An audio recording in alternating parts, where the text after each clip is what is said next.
Early voting starts next week in New York.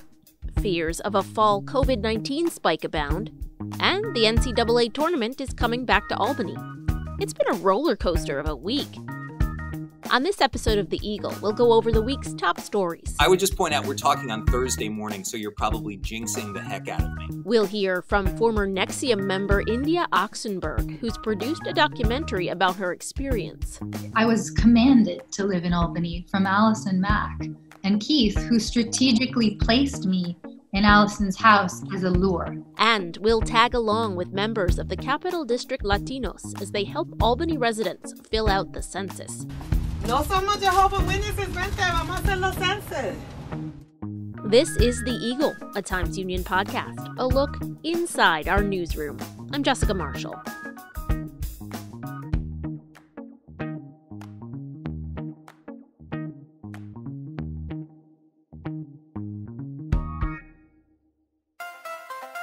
If you're enjoying this podcast, take advantage of all the Times Union has to offer and support our efforts to bring in you award-winning journalism by becoming a Times Union member today. Go to timesunion.com/subscribe.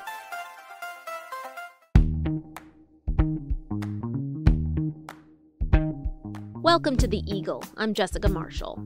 My name is Ncaa. I was in a cult for 7 years. Ncaa Oxenberg spent 7 years entrenched in Keith Raniere's shadowy cult-like organization, NXIVM.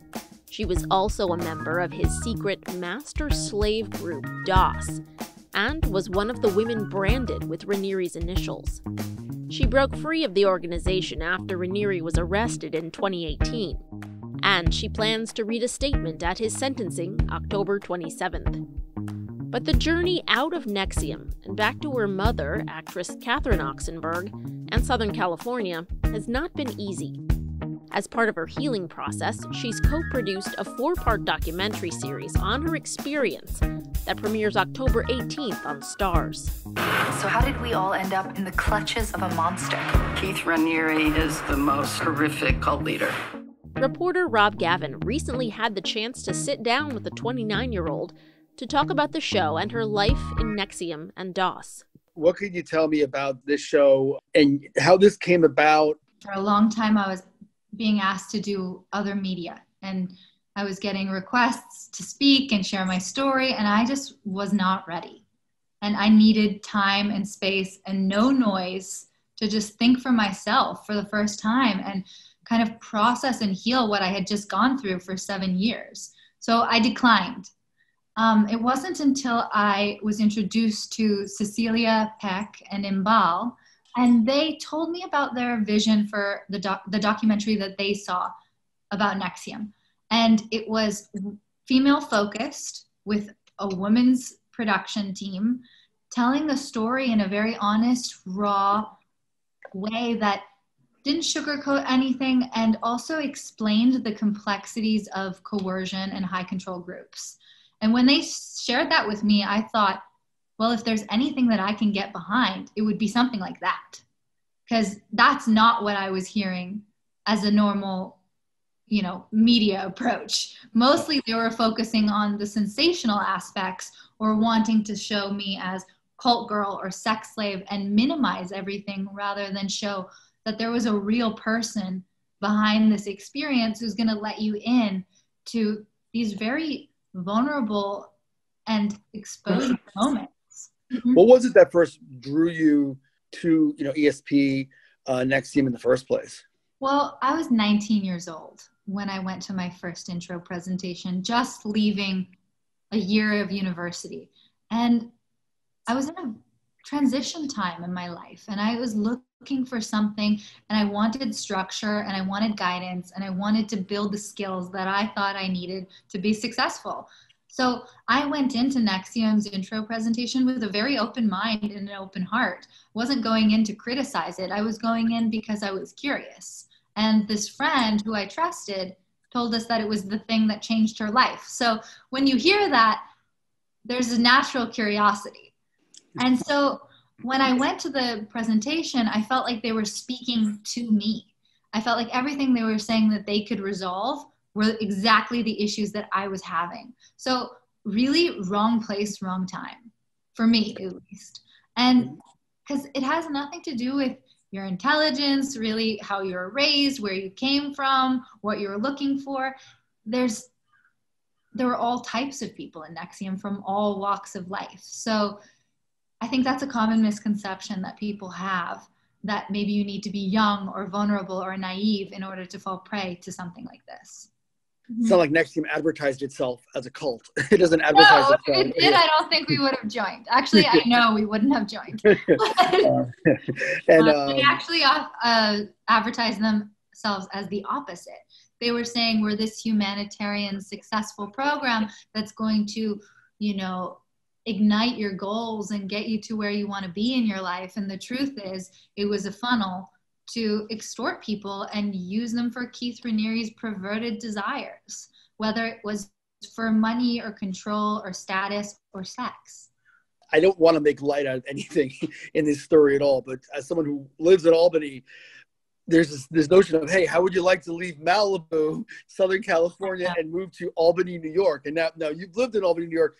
What was the draw of relocating to Albany? I don't mean to make light of that. There was no draw.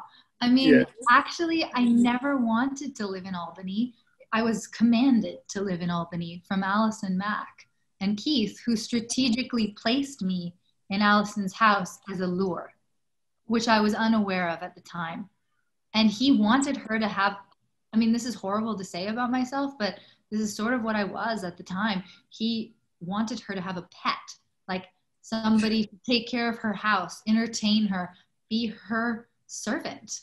And I was looking for something in my life that could help me grow. And the way that they positioned this was that it was going to be intensive one-on-one coaching for women only.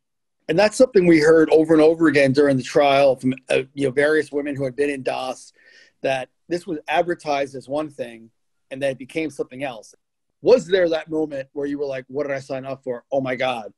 Unfortunately, there were many moments. And because of the collateral, I couldn't leave. I couldn't leave without the thought of hurting my family. And so, yes, there were many moments, and I know that the other women in my group would cooperate that because they were there and they were having the same sort of reservations. Like, do we have to send more collateral? Like, why do we have to do this penance? Or like, we were questioning things, but the program discouraged any questioning. It's a totalitarian, abusive dynamic. So anytime you did question, you were punished. So you learned pretty quickly not to. Did you know when you joined DOS that Keith Raniere was a part of it at all? No, I didn't. The whole idea of women helping women. It's butchered. It was totally butchered feminism. We thought that it was one thing and it was the opposite. And that is definitely a reoccurring theme. When you're involved, it would be about 2015 when you got involved in DOS.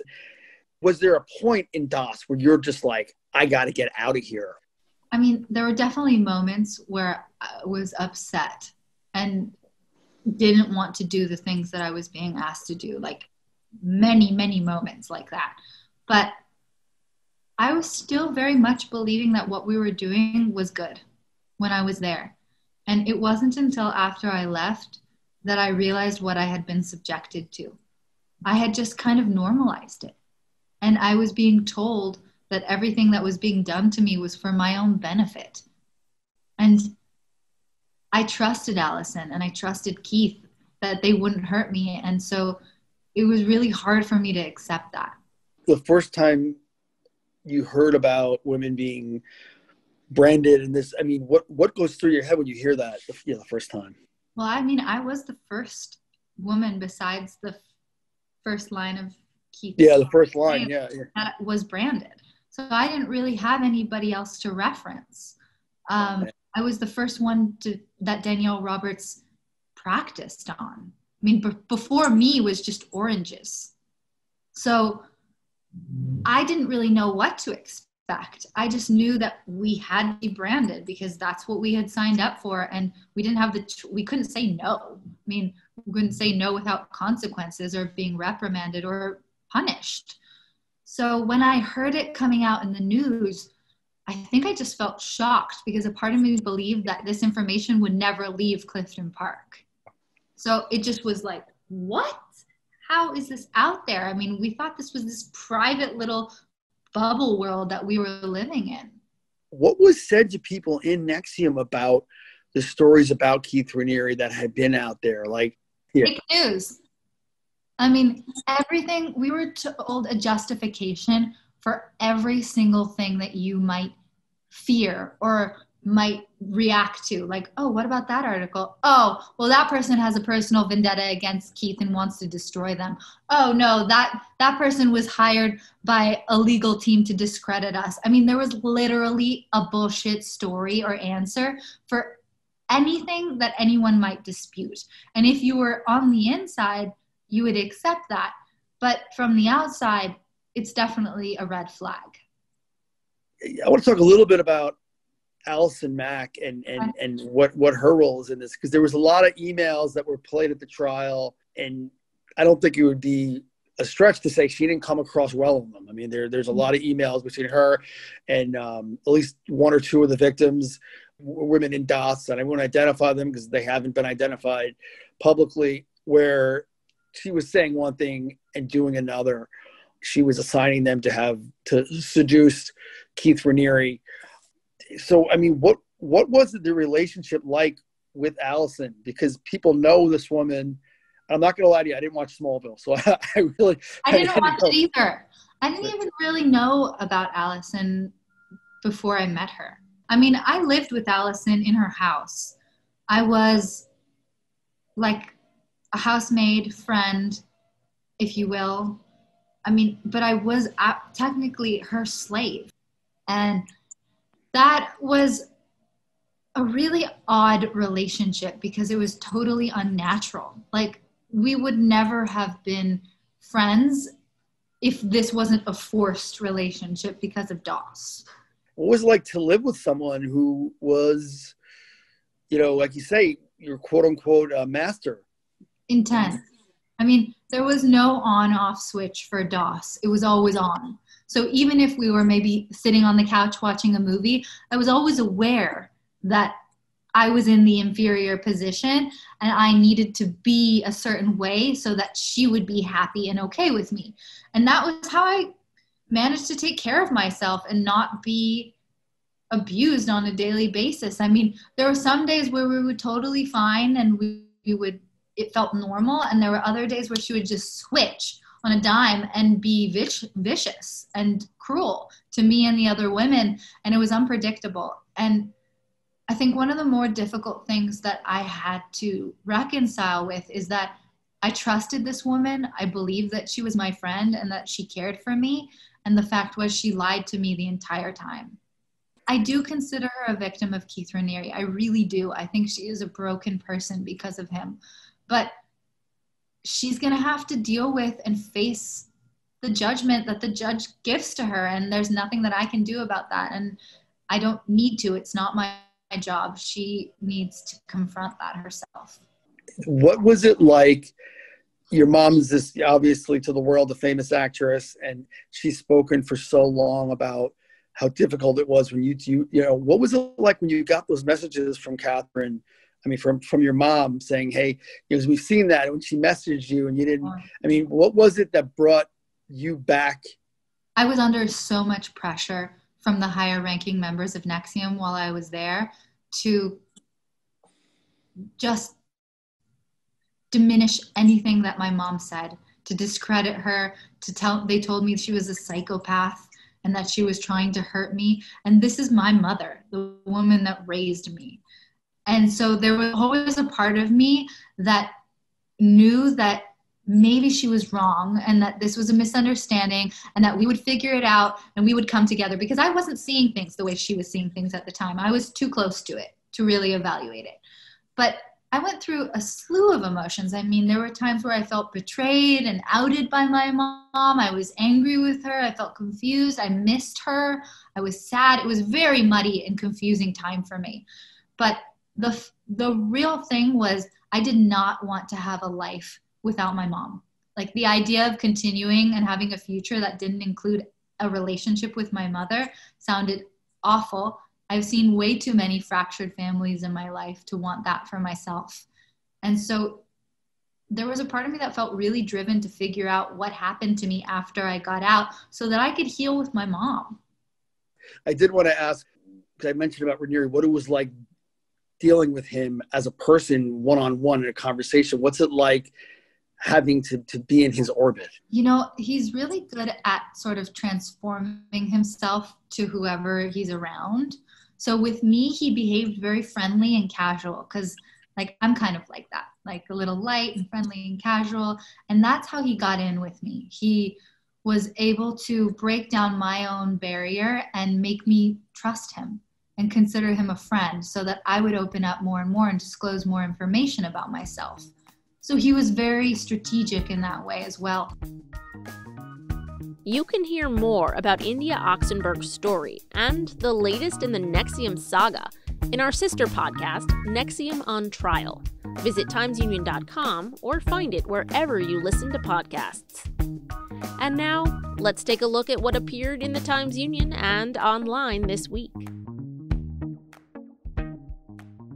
We are here once again with Times-Union editor Casey Seiler to go over some of the top headlines this week. It was not as crazy a week as it was last week in terms of volume of headlines, but the seriousness of some of the headlines is not to be diminished.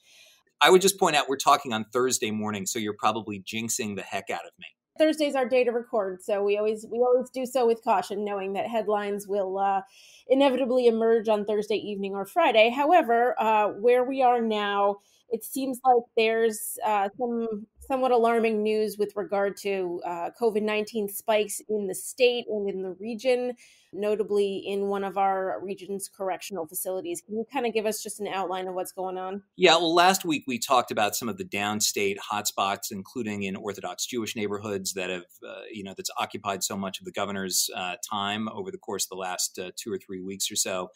But on Wednesday, Bethany Bump reported on an alarming spike in Greene County. The vast majority of it centered at Greene Correctional Facility, which is a state prison in Coxsackie. 89 active COVID-19 cases at the prison. On Wednesday, only 93 active confirmed cases in the entire county. So that's a pretty hefty representation there at the prison.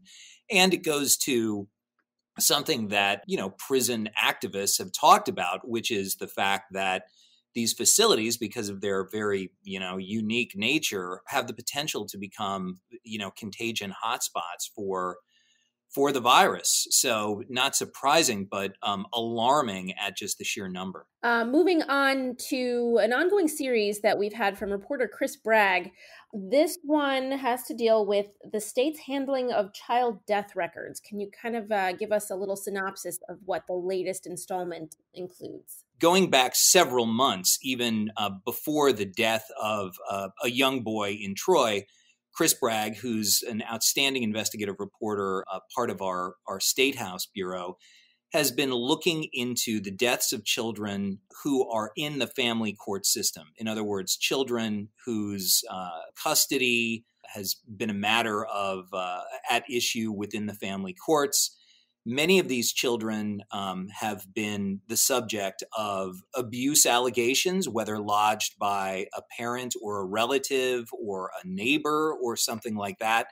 When these children die, including at the hands of parents or guardians, if they have been under the care of local child protective services officials, who are, of course, in the main county workers, the State Office of Children and Family Services is supposed to do a report. Those reports can be disclosed to the public.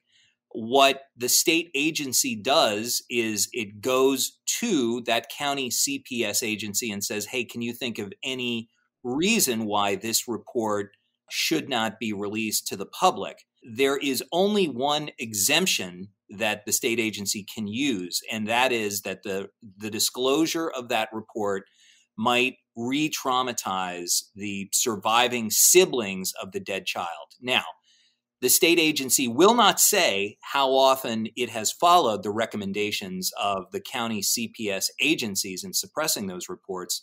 But Chris Bragg found this week that more than 700 reports over the course of the last decade have been suppressed. Obviously, Jess, the county agencies whose performance is under question often in these reports, in other words, they might not have gone far enough to protect the child, to investigate abuse allegations, they have an extreme and obvious conflict of interest in recommending to the state agency whether that report, which once again touches on their performance, should be suppressed. So essentially what you've got is a state agency that is allowing potentially conflicted county agencies to offer what, as far as we know, is a dispositive, argument about whether or not the public should know more about the county's handling of these tragic cases. Chris is going to continue to dig into it. I hope that lawmakers are reading these stories because it's a region that is ripe for reform, without a doubt. And again, you can read all of Chris's stories in this series at timesunion.com. Staying with the state, the Governor Andrew Cuomo has finally released his long-awaited book. Or I guess it's not really long-awaited because he wrote it in a very short amount of time. But yeah, you never hear about a book that is short-awaited, I guess. But American Crisis: Leadership Lessons from the COVID-19 Pandemic came out earlier this week. It is, as the governor has described it, something of a compendium of his daily COVID briefings.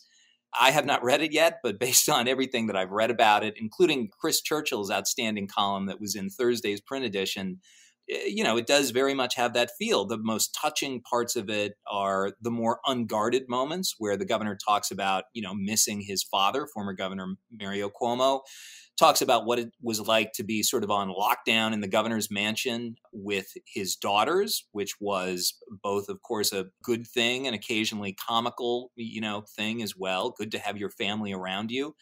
While at the same time, it includes a lot of material that is, full of self-praise, while at the same time tailoring the history of the pandemic in a way that is favorable to the governor, most notably in his continued defense and his continued suppression of data surrounding the deaths of nursing home patients in the state. We are still waiting almost, or I think more than 4 months after the state health department produced a kind of self-exonerating report on nursing home deaths. We're still waiting for the number of nursing home residents who did not die in that facility, but rather died in hospitals. There is no excuse for the administration holding back that data. It's now the subject of a lawsuit by the Empire Center, but the governor and his administration continue to cover that up. And of course, Cuomo also denied that he wants to run for president. He says he'd rather be fishing, right? Yeah, and in addition to that, the governor also noted in a section of the book that was analyzed by Ed McKinley on our Capitol Bureau that he is not interested in going to a potential Biden administration, that he's perfectly happy being governor of New York for as long as its citizens will have him. All right, on to a bit of happy news, or at least happy news for the region. The NCAA Tourney is coming back to Albany. What's going on there? Yes, the Times Union Center, a facility that shares a name with this fine institution, announced on Wednesday that the NCAA Division I men's basketball tournament in 2023, the Division I women's basketball East Regional semifinals and finals in 2024, and the East Regional semifinals and final in Division I men's hockey in 2022 and 2026. And Jess, yes, I'm reading that. I did not memorize it.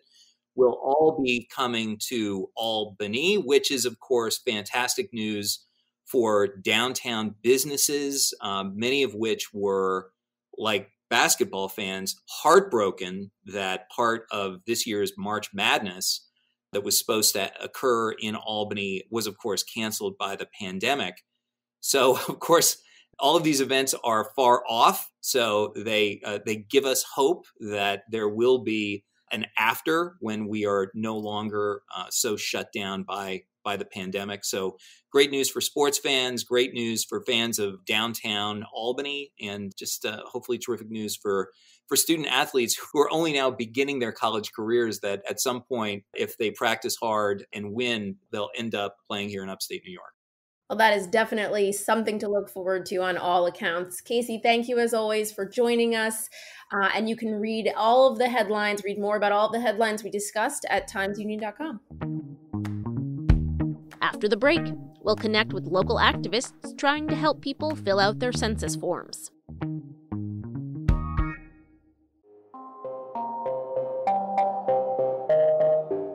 Hi, I'm Casey Seiler, editor of the Times-Union. Join us for an ongoing discussion on major developments in the saga of Keith Raniere, co-founder of NXIVM, the shadowy upstate New York organization at the center of the explosive federal investigation that resulted in his conviction on charges of extortion, sex trafficking, and more. We talk to former members of NXIVM, discuss the latest news, and preview the likely next twists in this bizarre and disturbing story. You can find NXIVM on Trial at timesunion.com or wherever you listen to podcasts.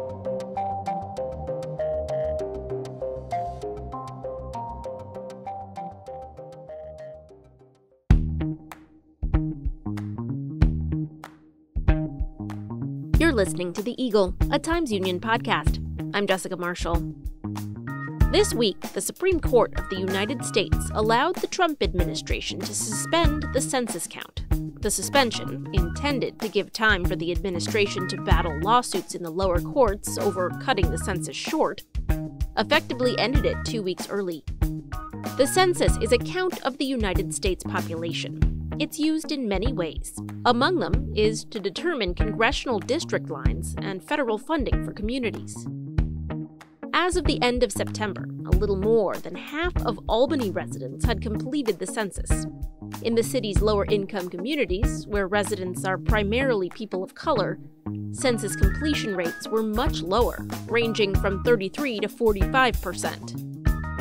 The Capital District Latinos organization received a $15,000 grant in September to help increase census completion in those communities. Activists Ceci Alfonso and Luz Marquez Benbow were among those contracted to go door to door. Reporter Masara Makati recently joined them on an outing and told me about the experience.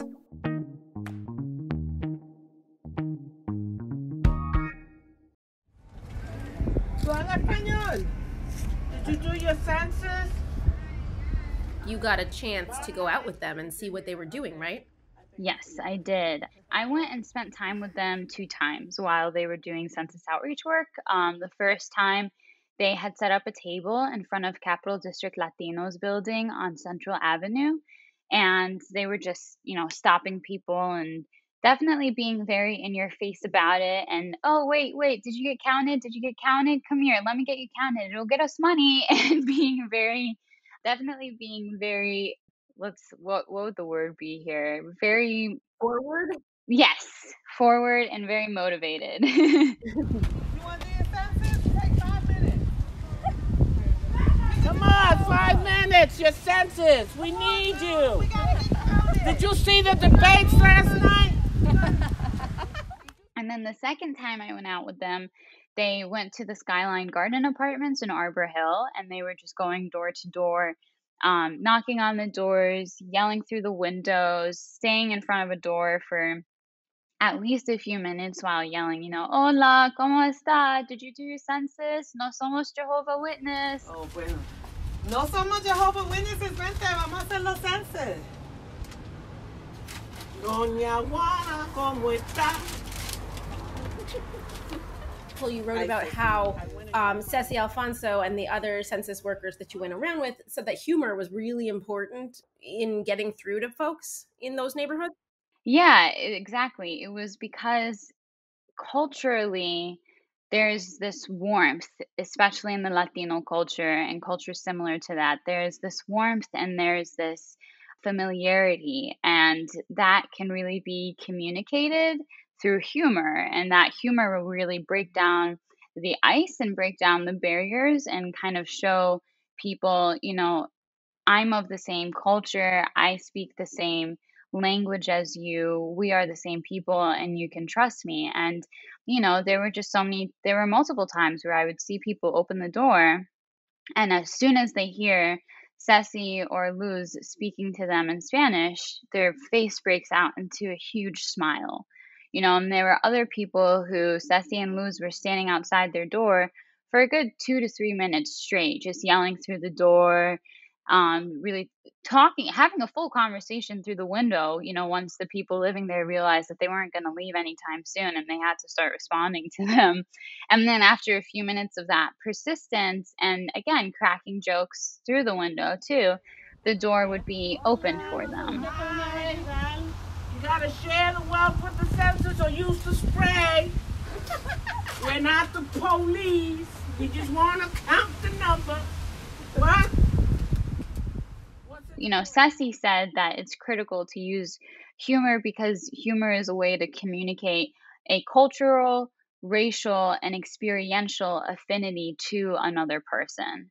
And so that was definitely a strategy, one of the strategies that they used to try to connect with these communities. And these are hard to count communities for a reason, right? Like these are communities that have systemically been marginalized by American governments, whether you're talking about federal, state, local. This is the reality of being a minoritized community in America. And so as a result of that, there's this extreme distrust in the government. And that has become heightened, especially in the Latino community over the past 4 years with the Trump administration, which has definitely exhibited a lot of xenophobic rhetoric and xenophobic policies. And so the challenges that Ceci and Luz found, especially when they were going around in Latino neighborhoods, was people were worried that either ICE was going to deport them and fine them. They were worried that the government was going to be able to track them. Some people in communities of color were worried that they wouldn't even be counted because they had a criminal record. What's usually like the concerns that people have? They're not citizens, or they have a record. They have a record, a criminal record. Yeah, and we're like, it doesn't ask you any of that. So what we do is we bust their chops, and then we go, come on, we got to get counted. We need. And then because of her legal head, she's able to say it doesn't matter if you have a legal record. And we don't ask. There's no questions on about having a legal record.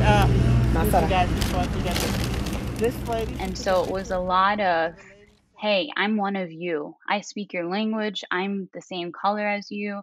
I have the same culture as you. And I'm filling out the census. And I'm asking you to fill out the census. And I know you don't trust them, but you can trust me when I tell you that this is not going to harm you.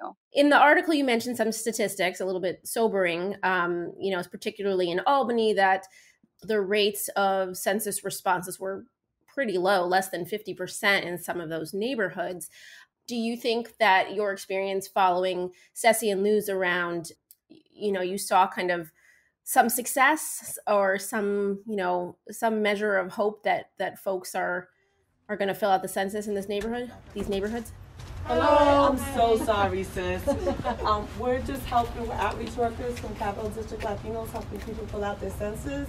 It does not take long. We can do it right here. I filled it out online. You did? Mm-hmm. All right, get it, girl. I took a picture of my thing, too. I believe you. You don't have to tell me. That's right. Yeah, I definitely saw success. I mean, Luz told me that after a month of doing this outreach, and she hadn't updated her numbers from the last time I had spoken with her, but as of then, she had gotten 50 people to complete their census, and she had contacted over 150 people. And that wasn't even updated from, that was not an updated number when I spoke with her. That was probably a number from a week or two prior. So I have a feeling that there definitely was some success just from my time. And I didn't even spend too much time with them. I mean, maybe it was like a half hour total combined. But from the time that I did spend with them, I definitely saw people opening doors that I never would have expected to open doors. There was one household where after a lot of persistence on the outside, they did open the door, and Ceci went inside their home and helped them figure out how to fill out their census on their phone. It takes a minute. It takes a minute. Here you got two. I already did mine. Let's get it done. Let me do yours. It really does not. It takes a minute. I know.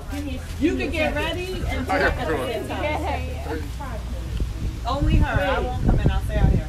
And there were just multiple people who I saw this kind of, they relented and they said, okay, fine, I'll go ahead and fill out my census, because someone was on top of them. And, you know, even when you think about it, you go out to more, you know, affluent suburbs and people don't necessarily like answering the door. They're busy. They have stuff going on. We don't really like answering our doors anymore.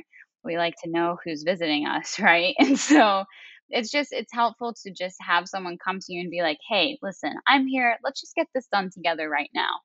That's definitely what they did and what they accomplished. So I think there is hope, but that's what's so important.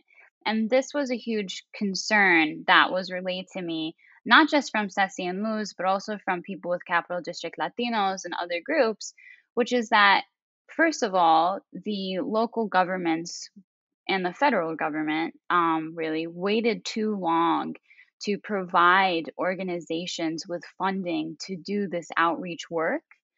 So waiting until September to give them the funding so that they can contract these outreach workers was just waiting too long. We should have gotten way ahead of the game.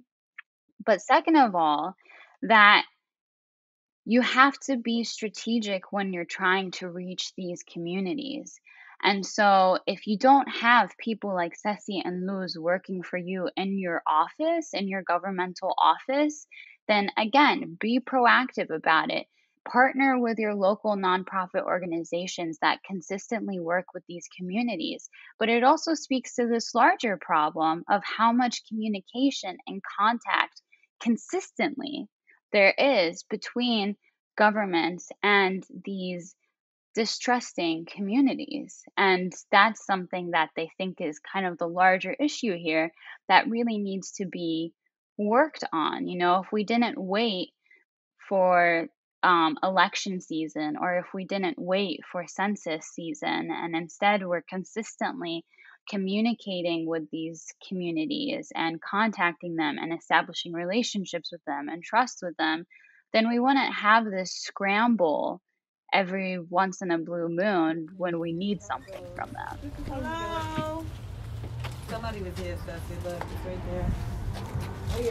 Hola, señora. Yeah. Hello. Hi. We just want to help you with your census.